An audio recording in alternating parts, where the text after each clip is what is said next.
Today, we'll plunge into the darkness where the human soul confronts its most terrifying demons. We're talking about the most notorious serial killers, whose names send shivers down the spine and whose deeds are forever etched into the criminal history of the United States.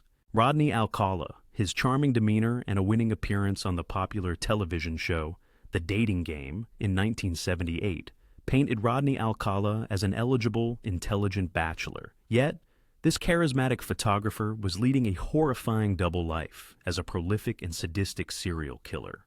Active primarily in the 1970s in California and New York, Alcala is confirmed to have murdered at least 7 women and girls, though authorities believe his true victim count could be well over 100. He often lured his victims by offering to take their photographs, turning a tool of art into an instrument of predation. His victims were subjected to brutal sexual assault and torture before being murdered, often by strangulation. Alcala's psychological profile suggests a malignant narcissist with extreme sadistic tendencies, deriving pleasure from the complete domination and suffering of his victims. The social context of the era, with its burgeoning freedoms, perhaps made it easier for a predator like Alcala to find and isolate his targets. His intelligence and articulate nature allowed him to evade capture for years, even representing himself in some of his court proceedings with an unnerving confidence. The discovery of a storage locker containing thousands of photographs of unidentified women and children hinted at the terrifying scope of his activities. His multiple trials were complex and drawn out, marked by his bizarre courtroom antics. He was sentenced to death multiple times in California, but due to various appeals and legal complexities, he remained on death row. As one prosecutor put it, he is the perfectly functioning psychopath.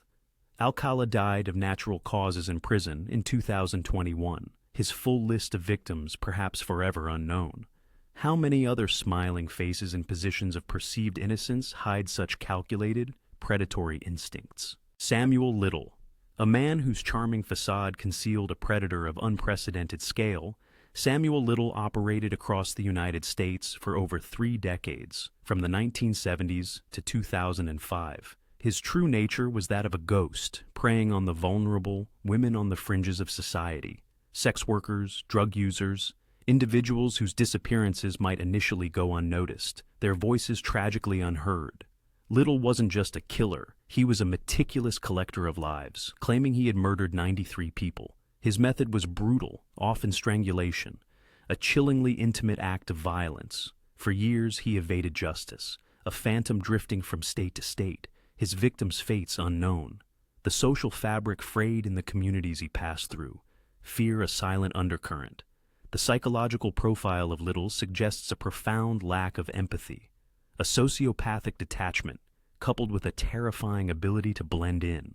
He wasn't driven by a singular, easily definable rage, but a sustained, methodical desire to exert ultimate power. His arrest and subsequent confessions, which began in earnest around 2012 after being linked by DNA, brought a horrifying clarity to decades of unsolved cases. The trial proceedings for the murders he was definitively linked to, leading to multiple life sentences in 2014, were a somber affair, a reckoning for the pain he inflicted. One detective described his memory for details of the murders as photographic and chilling. The consequences were immeasurable, families finally learning the truth, however horrifying, and law enforcement grappling with the sheer scale of his brutality. Little died in prison in 2020, taking many secrets with him.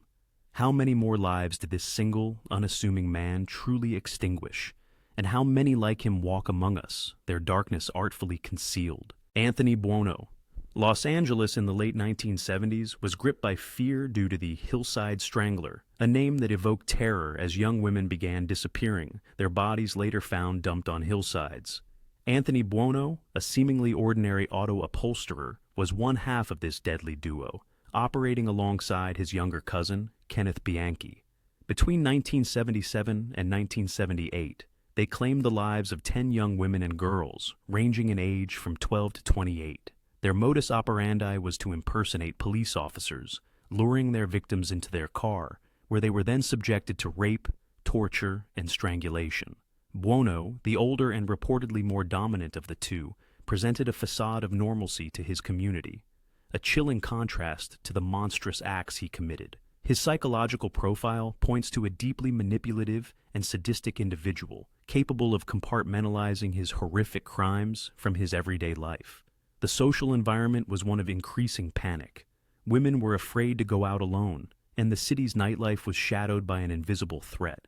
The investigation was intense, but the perpetrators were elusive. The break in the case came when Bianchi was arrested in Washington state for other murders and began to implicate Buono. The trial of Anthony Buono was one of the longest and most expensive in California history, lasting nearly 2 years. He maintained his innocence, a stoic, unreadable figure in the courtroom.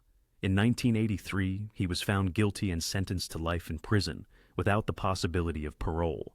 One of the key pieces of evidence was Bianchi's testimony, though his credibility was often questioned. Buono died of a heart attack in prison in 2002, taking his unrepentant silence to the grave.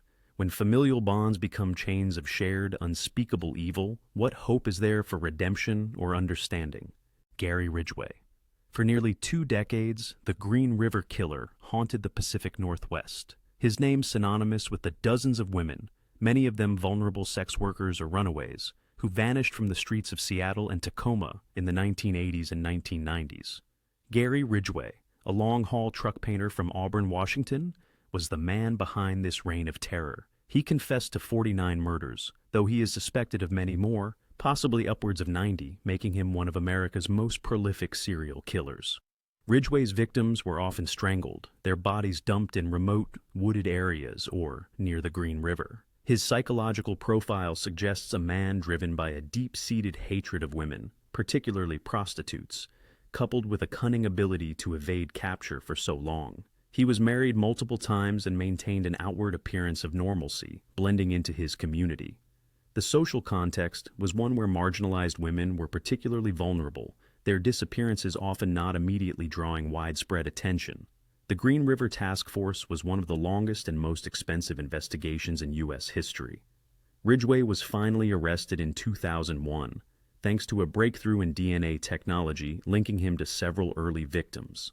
To avoid the death penalty, he agreed to cooperate with investigators, leading them to the remains of many of his victims. During his 2003 sentencing, the courtroom was filled with the raw grief and anger of victims' families. One relative, holding a photo of his murdered daughter, told Ridgway, "You are a coward." Ridgway received 49 consecutive life sentences without the possibility of parole. His case underscores the chilling efficiency a killer can achieve when preying on society's most overlooked. What societal changes are needed to protect the vulnerable and ensure no one is forgotten when they fall prey to such predators? Charles Manson. In the sun-drenched landscape of late 1960s Los Angeles, a charismatic but deeply disturbed drifter named Charles Manson wove a web of influence that culminated in a series of brutal, ritualistic murders. Manson, a career criminal with a messianic complex, gathered a collective of disaffected youths and ersatz family, feeding them a cocktail of psychedelic drugs, apocalyptic prophecies, and his own twisted philosophy of helter-skelter, an impending race war he hoped to ignite. Though Manson himself rarely dirtied his own hands in the actual acts of murder, his psychological manipulation of his followers was absolute. He was the puppeteer, his family, the instruments of his violent will. The August 1969 Tate LaBianca murders, which claimed 7 innocent lives, including the heavily pregnant actress Sharon Tate, shocked the nation with their savagery and apparent senselessness. These were not crimes of passion or greed in the traditional sense. They were acts of terror designed to instill fear and chaos. The social context of the time, one of countercultural upheaval and societal division, provided fertile ground for Manson's aberrant ideology to take root among his impressionable followers. The trial in 1970 was a spectacle, with Manson and his co-defendants carving swastikas into their foreheads and exhibiting disruptive behavior. The prosecution successfully argued that Manson was the mastermind. As one prosecutor famously stated, Manson's true crime was that he was able to enlist others to do his bidding. Initially sentenced to death, his sentence was commuted to life in prison when California abolished the death penalty in 1972. He died in prison in 2017, a potent symbol of evil. How can such a charismatic depravity take hold, turning youthful idealism into a weapon of such horrifying destruction?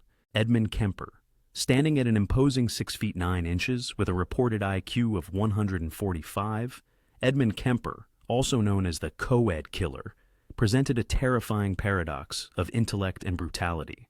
His violent spree in the early 1970s in California included the murders of his paternal grandparents, his mother, her best friend, and 6 female college students.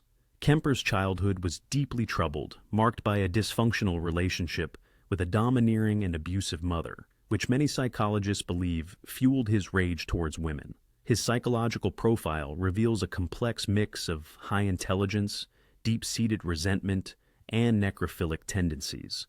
He often picked up hitchhiking students, luring them into his car with a disarming and articulate manner before overpowering and murdering them. The social climate of Santa Cruz at the time was one of youthful freedom and counterculture, which Kemper exploited. After killing his mother and her friend in 1973, Kemper drove across several states and then, in a bizarre twist, called the police to confess his crimes. His detailed, matter-of-fact confessions were chilling, showcasing a disturbing self-awareness of his own depravity. During an interview, he famously said, "When I see a pretty girl walking down the street, I think 2 things. One part of me wants to take her out, talk to her, be real nice and sweet and treat her right. The other part of me thinks, I wonder what her head would look like on a stick." He was found legally sane and guilty, receiving 8 concurrent life sentences. Kemper has spent decades in prison, becoming a subject of study for criminal profilers. Can a mind so aware of its own darkness ever truly be understood?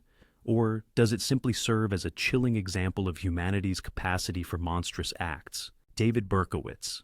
The bustling streets of New York City, already a tapestry of a million stories, became the unwilling stage for a reign of terror in 1976 and 1977. David Berkowitz, later notoriously dubbed the Son of Sam, was a quiet, unassuming postal worker whose name would soon become synonymous with random, unprovoked violence. Armed with a .44 caliber revolver, he targeted young couples sitting in parked cars, shattering the illusion of safety under the city's glow. 6 lives were extinguished, 7 more irrevocably scarred. His attacks seemed motiveless, striking fear into the heart of a metropolis that prided itself on its resilience. Berkowitz's psychological landscape was a twisted maze. He later claimed a neighbor's dog, possessed by an ancient demon, had commanded him to kill. This narrative, whether a genuine delusion or a calculated ploy, added a bizarre and deeply unsettling layer to his crimes. The social environment of New York at the time was one of growing unease, with the city teetering on economic hardship, and Berkowitz's spree amplified existing anxieties, leading to widespread panic. Women changed their hairstyles, and late-night rendezvous ceased. The police investigation was one of the largest in the city's history. When he was finally apprehended in August 1977, a wave of relief washed over the city, but it was tinged with the horrifying realization of the killer's ordinariness. His trial was a media circus, Berkowitz himself often smirking, further enraging the public. He received 6 life sentences. In a statement during one of his parole hearings, he expressed remorse, but the impact on the victims' families is a life sentence of its own. The city's collective trauma, the memory of a summer of fear, lingers. Can a city ever truly heal when its sense of everyday security is so profoundly violated by such inexplicable malice? Richard Ramirez. The scorching summer of 1985 in Los Angeles was not just defined by heat, but by a chilling wave of terror brought on by a satanic predator dubbed the Night Stalker. Richard Ramirez, a drifter from El Paso, Texas, embarked on a brutal spree of home invasions, rapes, assaults, and murders that left at least 14 people dead and many more traumatized. His attacks were characterized by their extreme violence and the seemingly random nature of his victims, who ranged in age and background. Ramirez often left satanic symbols at crime scenes, deliberately cultivating an image of demonic evil. His psychological profile indicated a deeply antisocial individual with sadistic tendencies, fueled by drug use and an obsession with Satanism. The social environment in Los Angeles became one of palpable fear. Sales of guns and security systems skyrocketed, and residents locked their doors and windows, terrified of a nocturnal visit from this shadowy figure. The media frenzy surrounding the case was intense, adding to the public panic. Ramirez was captured in August 1985, not by brilliant detective work alone, but by vigilant citizens who recognized him from a widely circulated mugshot and chased him down. His trial was a grotesque spectacle, with Ramirez displaying arrogance, flashing a pentagram drawn on his palm and shouting, "Hail Satan."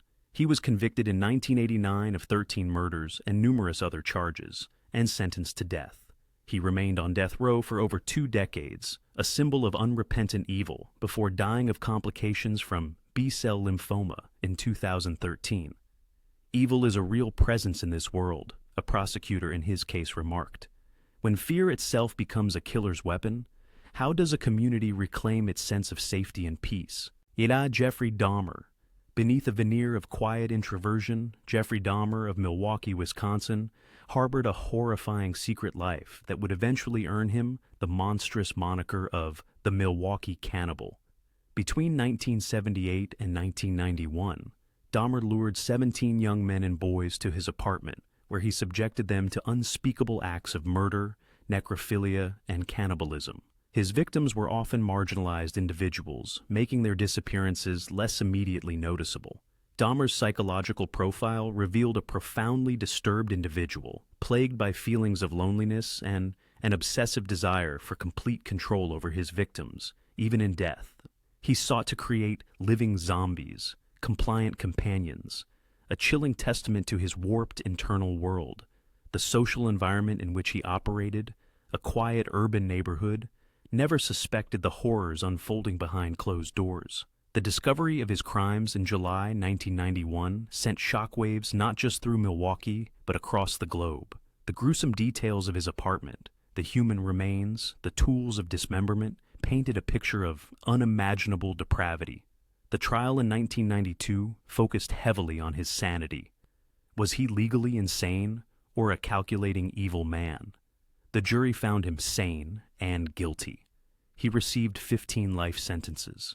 Public reaction was a mixture of horror, revulsion, and a desperate attempt to understand how such evil could exist. It is a societal obligation for us to know that Jeffrey Dahmer and all other Jeffrey Dahmers are not monsters, but are human beings, the judge stated, underscoring the uncomfortable truth of his humanity.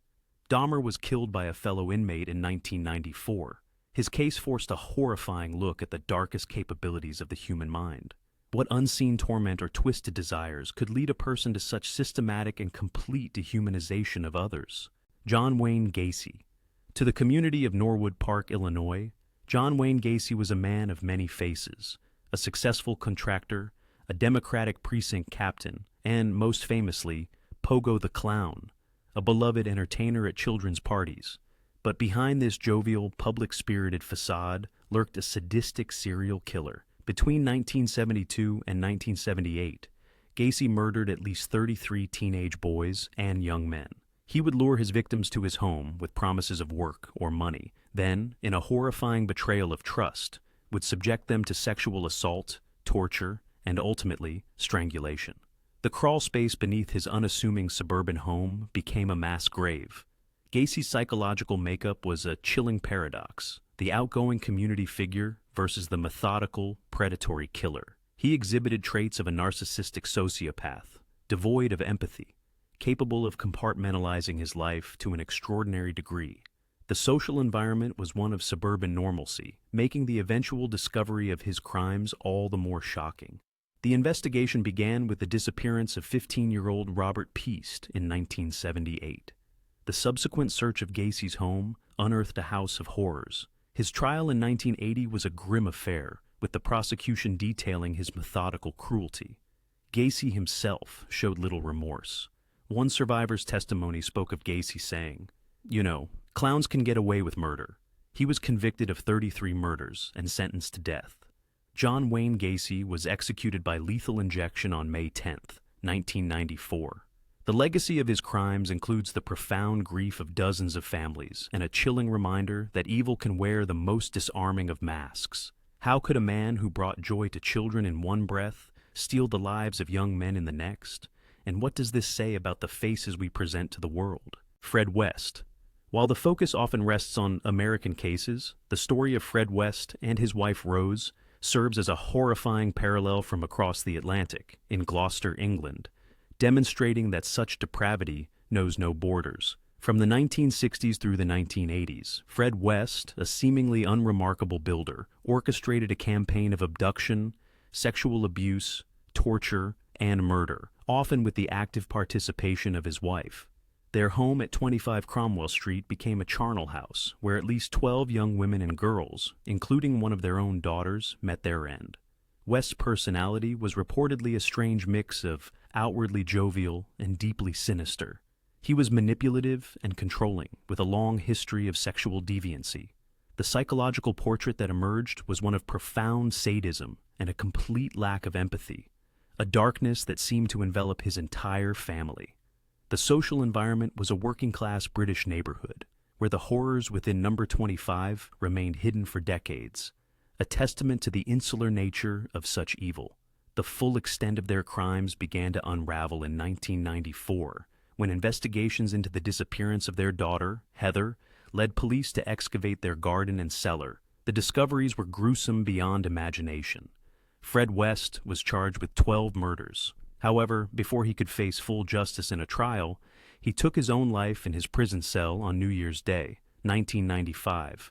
His wife, Rose West, was later convicted of 10 murders and sentenced to life imprisonment. A detective on the case described the house as a place where pure evil had occurred. The West case left an indelible scar on the British psyche, a horrifying example of domestic evil. How can such a vortex of abuse and murder fester within a seemingly ordinary home, shielded by the veneer of family? Dennis Rader. For 30 long years, the city of Wichita, Kansas, lived under the shadow of a phantom killer who called himself BTK, an acronym for his brutal method: bind, torture, kill. Dennis Rader, a seemingly unremarkable family man, church council president, and compliance officer, was the monster hiding in plain sight. Between 1974 and 1991, Rader murdered 10 people, his victims ranging in age and background, their only connection being his sadistic desires. He taunted police and media with letters, reveling in the fear he created, a chilling display of narcissistic grandiosity. Rader's psychological profile is that of a highly organized, intelligent psychopath with deeply entrenched sexual sadism. He meticulously planned his crimes, stalking his victims and deriving pleasure from their terror and his ability to control them. The social environment of Wichita was one of pervading low-level anxiety, punctuated by spikes of terror whenever BTK communicated. Decades passed, and the case grew cold, yet Rader continued to live an outwardly normal life, his dark secret locked away. The investigation was reignited in 2004 when Rader, craving attention again, resumed sending letters. In a stunning display of arrogance that led to his downfall, he sent a floppy disk to a local news station in 2005. Metadata on the disk led investigators straight to him. His arrest sent shockwaves through his community and his own unsuspecting family. Rader confessed to his crimes in chilling detail, showing no remorse, only pride in his projects. He was sentenced to 10 consecutive life terms in prison. One journalist covering the case wrote, "Rader's ordinariness was perhaps the most terrifying thing about him. How many others live such profoundly duplicitous lives, their normalcy a carefully constructed stage for unimaginable horrors?" Kenneth Bianchi. The other, more visible half of the Hillside Strangler team, Kenneth Bianchi, initially presented as a more complex and perhaps even pitiable figure than his older cousin, Anthony Buono. After his arrest in 1979 for the murders of 2 women in Bellingham, Washington, Bianchi attempted an elaborate insanity defense, claiming to have dissociative identity disorder, with an alter ego named Steve Walker being responsible for the killings. This performance, however, was eventually exposed as a calculated deception by astute psychological experts. Bianchi, a former security guard, had a history of petty crimes and a desire to be a police officer, a chilling ambition given his later impersonation of law enforcement to capture victims. His psychological profile revealed a manipulative, narcissistic personality with a capacity for extreme violence, hidden beneath a veneer of superficial charm. He, along with Buono, terrorized Los Angeles from 1977 to 1978, murdering 10 young women. The social impact was profound, creating a climate of fear that lingered long after their capture. Bianchi's cooperation with authorities, implicating Buono, was crucial in securing his cousin's conviction, but it was a tainted alliance. During his testimony, a psychiatrist who examined him for the prosecution stated, "Mr. Bianchi is not suffering from multiple personality disorder. Mr. Bianchi is a calculating, manipulative individual." He pleaded guilty to 5 counts of murder in California and the 2 in Washington, receiving a life sentence after agreeing to testify against Buono. He remains incarcerated, a living testament to the darkness that can lurk behind a seemingly plausible, even pitiable mask. How thin is the veil between a plea for understanding and the stark reality of calculated, remorseless evil? Crimes of this magnitude inevitably erode trust, not only in individuals, but also in the institutions meant to protect us. This raises a natural question. How can we, as a society, restore faith in law enforcement and improve their work to prevent such tragedies in the future? What lessons must we learn from these dark chapters of our history? Share your thoughts in the comments. What do you believe is the key factor in preventing such crimes? And how can we strengthen the shield that protects us from those who choose the path of darkness? If this video made you think, please give it a like, subscribe to the channel, and hit the bell to stay updated on our next investigations.